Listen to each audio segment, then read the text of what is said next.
2027 MLB lockout rumors and why baseball's sky isn't falling. Today on Locked On A's.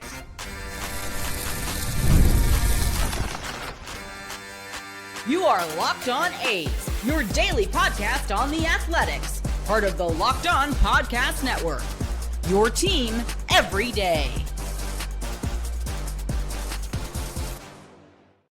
Welcome to Locked On A's, part of the Locked On Podcast Network, your team every day. I am your host, Booney. One name, all passion. And I've been riding with this team for over 4 decades now, and I've seen the good, the bad, and the ugly. We are free and available wherever you get your podcast, including YouTube. So do me a favor and hit that subscribe button wherever you are following the show.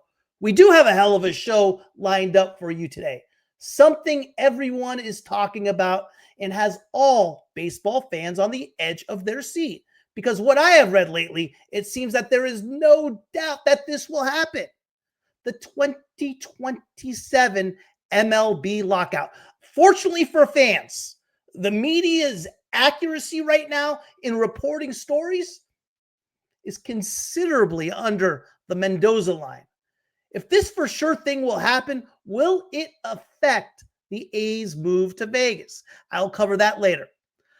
The last time there was a lockout, 2022, before that, 1994. How did those compare, and how are they similar to what we face in this upcoming negotiation at the end of the 2026 season? Where are we today, and why all the fuss right now? First, I'm going against the grain. What else is new? Imagine that. And I'm going to tell you why I do not believe there will be a lockout.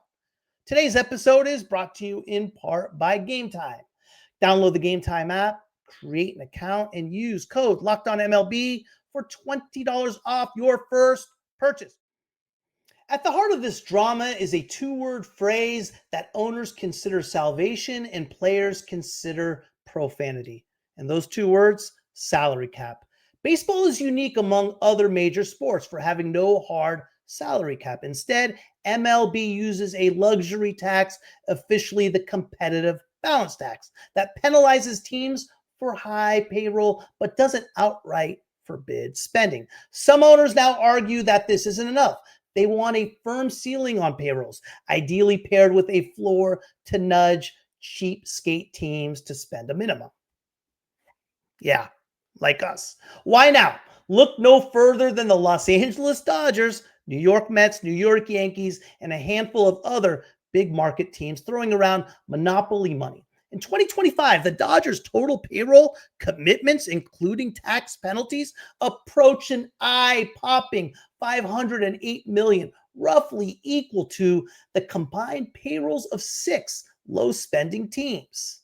This kind of disparity has smaller market clubs sputtering. How do we compete? One mid-market team president vented, we do everything right, and then we get the bleep kicked out of us by clubs that buy their players. It feels like the game is rigged. With multiple playoff contenders sporting luxury tax level payrolls, owners paint this as a competitive balance crisis. To owners, a cap promises more profit.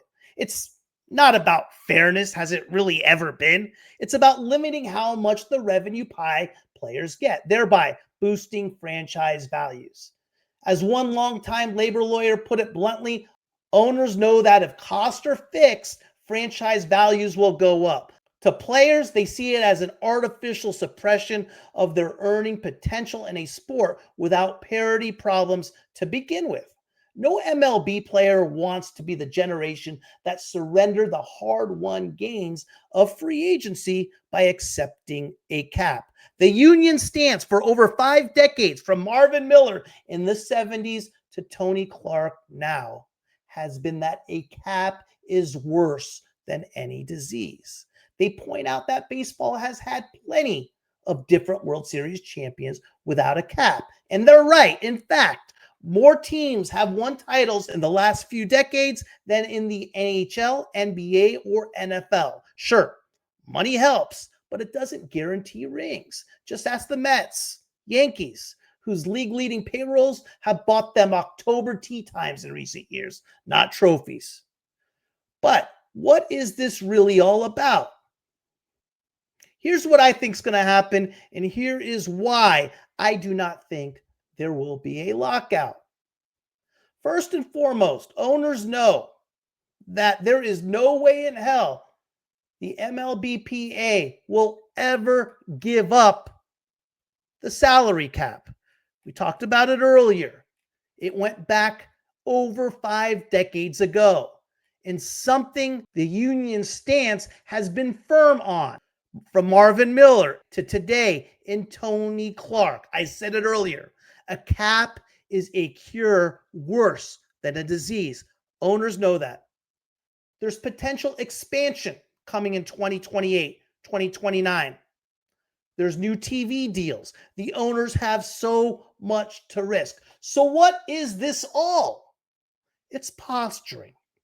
At the end of the day, the owners are going to let the MLB CBA get their no salary cap, but in exchange for other minor concessions, such as raising the luxury tax, expanded playoffs and media revenue, rule changes in scheduling power, revenue sharing adjustments, international draft or qualifying offer compromises, service time and arbitration tweaks, luxury tax floors or payroll minimums, non-economic concessions, technology, data, and player conduct. Sure, they're going to let them get the big one.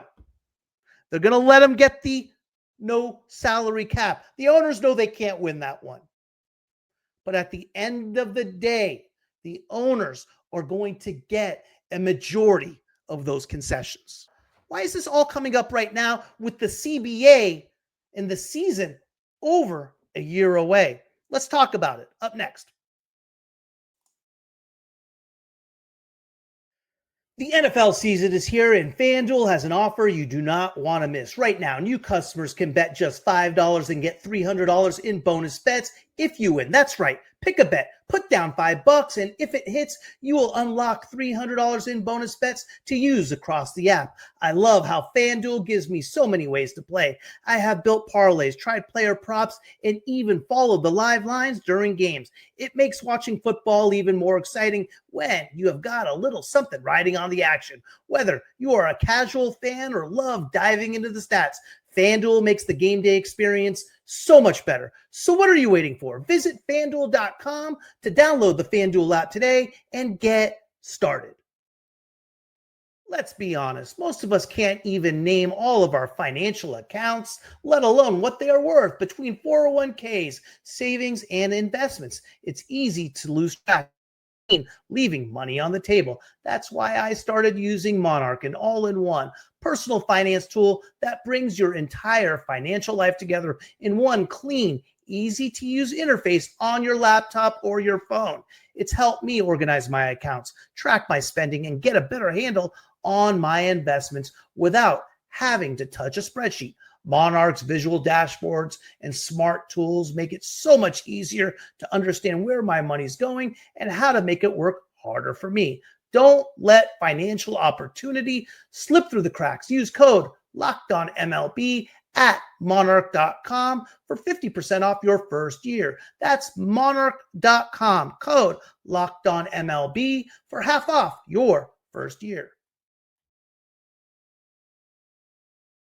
All right, baseball's current collective bargaining agreement between MLB owners and the Players Association runs through the 2026 season, expiring at 11:59 p.m. on December 1st, 2026. In theory, that means labor peace is locked in until then. In practice, however, both sides are already posturing as if 2027 was tomorrow. The 5-year deal signed in 2022 after a brief lockout brought a quarter century of labor peace to an end, but it ensured no strikes or lockouts through the 2026 season. For now, baseball's owners and players are bound by this agreement, but the clock is ticking and everyone knows it. What happens on December 2nd, 2026? If no new deal is reached by that winter, the owners can lock out the players as they did in 2021 and 2022. And the players could even strike once the season nears. Why are the folks fretting over 2027 already? In short, money and mistrust. Negotiations for the next CBA haven't really officially begun. Talks typically start about a year before, yet the battle lines in this deal has been drawn for some time now. The biggest flashpoint, as we talked about earlier, salary cap. Owners see ballooning player contracts, Dodgers, Mets, and cry competitive imbalance. Players, on the other hand, hear salary cap and see a flashing red line of war. The rhetoric is already spicy. Yankees owner Hal Steinbrenner, of all people, openly griped about the Dodgers' free spending ways. I mean, on what grounds? Saying it's difficult for most of us owners to be able to do the kind of things they are doing. Yeah, if the Yankees are whining they can't keep up, what do you think the smaller market owners are howling? Behind the scenes, multiple team officials are pushing the narrative that MLB's economic system is broken because a few rich teams outspend everyone. Their goal? To get all the other concessions. They know they cannot get the MLB cap. But what they do want to do is win all the other battles. Players aren't buying it. The MLB Players Association has fought off salary cap proposals for decades, and they're not about to roll over now. Union reps visiting clubhouses this season bluntly told players that a cap is a red line. Any time spent discussing it is time wasted. Philly star Bryce Harper even stood face-to-face with Commissioner Rob Manfred and warned him if Manfred dared bring up a salary cap, he should get the beep out of our clubhouse. In other words, don't even go there. The temperature is rising, no question, and everyone from all-stars to anonymous executives are openly anticipating a labor clash. Just listen to the league and union trading barbs. Commissioner Manfred has strangely tried to spin a potential lockout as not such a bad thing. In a bizarre way, he's quoted, it's actually a positive. Manfred said of an off-season lockout, calling it a source of quote-unquote leverage in negotiations. The union's response? Tony Clark basically said, kick rocks. Unless I am mistaken, the league has come out and said there's going to be a work stoppage, quote unquote. Clark remarked in spring 2025, so I don't think I'm speaking out of school in that regard. In plain English, the players fully expect the loaners to lock them out the minute the calendar hits December 26. These public quicks have added gasoline to the 2027 lockout rumors. It's just not fan speculation when the commissioner and union boss are dropping some quotes. This fundamental clash, owners' push to rein in spending versus players' determination to protect free market salaries, is the main reason so many observers are bracing for a nasty negotiation. It's 1994's core issue all over again, with billions more at stake. Speaking of 1994 and 2022, let's look back and see if any lessons were learned. Up next. There's nothing like catching a baseball game live. The energy, the crowd, the chance to see your team in person. But actually getting tickets, that's the tough part. Queues, login screens, surprise fees. It takes all the fun out of it. That's why I use Game Time, the app that gives the advantage back to the fans. Game Time is fast, easy, and backed by the Game Time guarantee. You will always get 100% authentic tickets delivered on time and at the best price. Plus, all the fees are included, so the price you see is the price you pay. The app made it super simple. I could even see the exact view from my seat before buying. Priority fees are included. Know your total up front with no surprise fees at checkout. I love zone deals as well. Pick the section. Game Time picks the seats and you save big. Honestly, it's faster, cheaper, and less stressful than any other way. I have bought tickets. Download the Game Time app. Create an account and use code LOCKEDONMLB for $20 off your first purchase. Terms apply. Again, that's promo code LOCKEDONMLB for $20 off. Swipe, tap, ticket, go. Download Game Time today.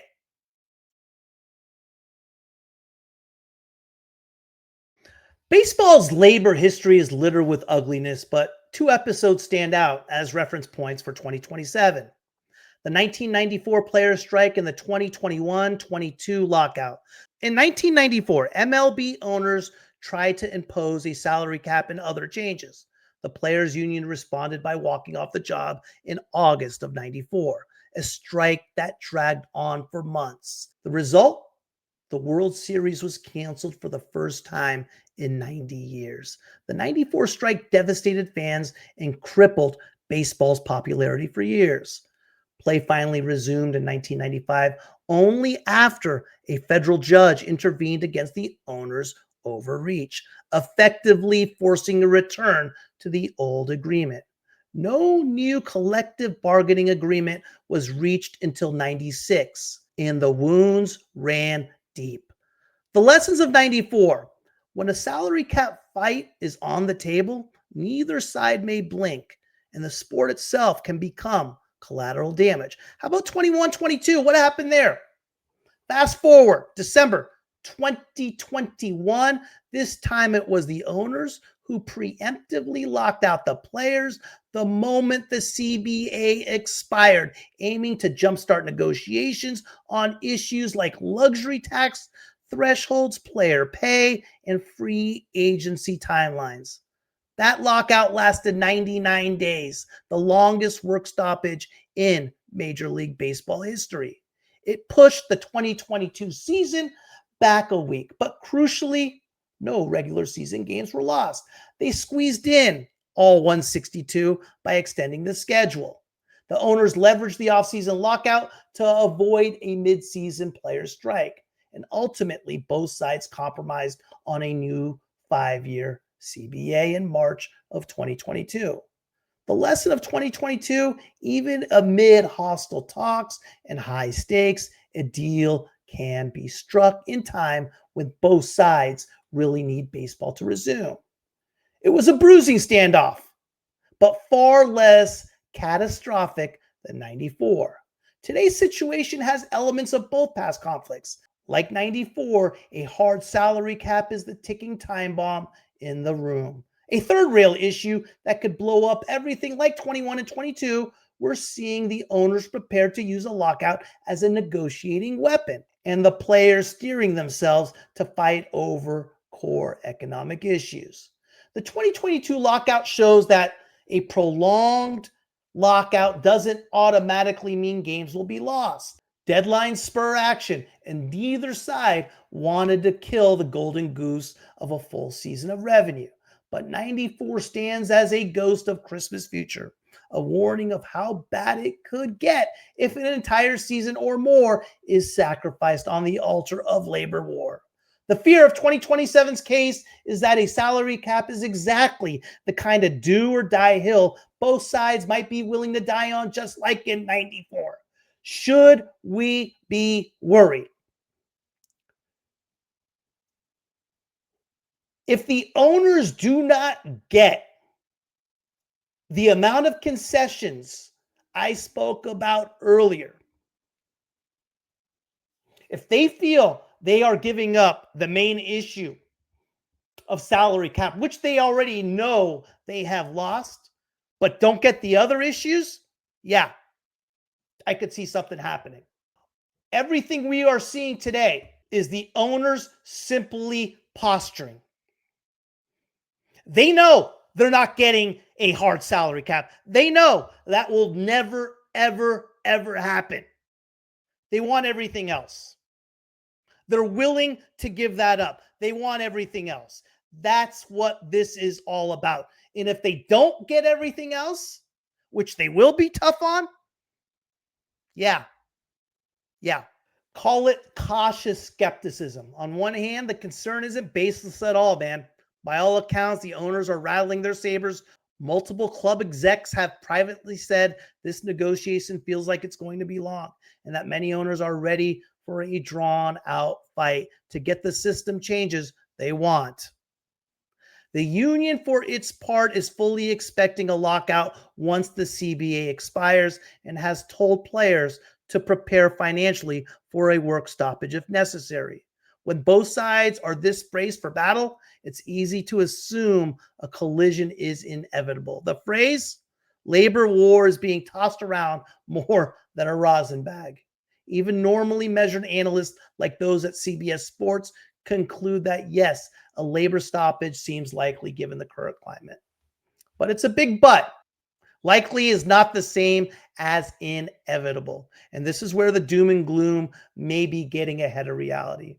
There are still reasons to believe a 2027 lockout or strike can be averted, or at least shortened significantly. So to all the anxious fans, the 2027 lockout clickbait and fearing the worst, take a deep breath. The chatter might sound like the end of baseball as we know it, but we've seen this movie before. Labor Armageddon makes for dramatic headlines and Reddit rants, but the reality will likely be a negotiated peace, however begrudging, because the alternative is mutually assured destruction. Until a deal or lack thereof truly strikes out 2027, treat the doomsayers like a pitcher's pregame trash talk. Loud, somewhat intimidating, but not the final score. In baseball, as in labor negotiations, it ain't over till it's over. Oh, and will this affect the A's stadium in Vegas? So a recent article by our old friend Jason Burke, who honestly, I don't know why he still covers the team since he absolutely hates them. He claims that a missed 2027 season would devastate the A's 2028 Las Vegas launch due to fan disinterest and team rust. He paints a dire scenario where the A's play their last game in 2026, sit idle in 27, then try to hit the ground running in a new Vegas ballpark in 28 in front of disinterested fans. It's true that any full season stoppage hurts. The 94-95 players strike is a cautionary tale.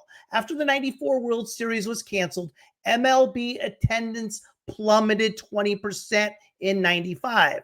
Many fans were disgusted, as I was. The league did take years to fully recover. In other words, fans did slowly return once games resumed, even if overall numbers didn't set new records until much later. More importantly, history shows that damage wasn't permanent. By the 2000s, MLB attendance hit all-time highs. In past stoppages, attendance often bounced back within a year or two of play resuming. So Burke's implication that MLB fan bases might be permanently less invested in 28 is likely overstated. Yes, starting a new franchise era right after a lockout isn't ideal, but it's not a death penalty either. For the A's specifically, a blank 27 would pose challenges, no question, but also consider the unique circumstances of Las Vegas. The A's are essentially resetting their fan base. In case you didn't know, we do not have a fan base right now. Not in Sacramento, not in Oakland, and Vegas, while growing, is still 2 years away. Vegas will be a new market with its own dynamics. There will be novelty appeal. Vegas residents and tourists have never had MLB. It's a shiny new $2+ billion ballpark on the Strip will attract curiosity, even if some casual baseball fans nationally tune out after a lockout. The A's can still and will draw interest locally by promoting the experience. Much like NHL's Vegas Golden Knights quickly built a following as an expansion team. As for competitive rust after a year off, that concern would apply to all clubs, not just the A's. If no MLB games occur in 27, every team will need to ramp up back in 2028. players would likely find ways to stay in shape, much as they did during 2020 COVID. But it won't make or break their Vegas debut. What will truly impact their debut is whether the team on the field in 28 is entertaining and competitive, which I expect them to be. If by opening 2028, the A's have a promising, exciting roster, which they currently do, fans, local and visiting, will be far more forgiving of the lost year. If the team loses 20 of 21 in May in 2028, then with or without the 2027 season, drawing crowds in Vegas or anywhere else would be a tough ask. Burke's article in question strings together worst case assumptions, a full season lockout, a crippled fan base to paint a doom and gloom picture for the A's Las Vegas debut. Reality is likely more nuanced and less dire. Yes, the upcoming CBA negotiations for 2027 and beyond will be contentious, and a lockout work stoppage in late 2026 is a possibility. But losing the entire 2027 season is far from certain, even if games are lost. MLB has historically proven resilient. Fans tend to return when play resumes, especially if the product is entertaining. For the A's, success in Vegas will depend more on how well the team is run than on external labor drama. If by 2028, the A's are as competitive as we expect them to be, star-powered, and price the tickets right, Vegas fans and tourists will show up, lockout or no lockout. As usual, Jason Burke continues to paint the most negative picture of this franchise every chance he gets an opportunity. If the team is poorly managed like it has been in the past, if they don't extend Kurtz, if they don't extend Wilson, if they don't buy out the ARB years, and it becomes the same old how it was, yeah, it doesn't matter what happens in 27. It's not going to be appealing. They're not going to retain players. It will be the same old A's. But I do expect different. I do expect a fresh start, a fresh city, and I do expect the A's and Vegas to be stacking chips and to be building a desert dynasty. Thank you for making Locked On A's your first listen every day. For your second listen, find the all-night Locked On MLB Game Night. Every game, every night, until a World Series champion is crowned. Get local analysis on a national scale. Find MLB Game Night on Locked On MLB on YouTube or wherever you listen to your podcasts.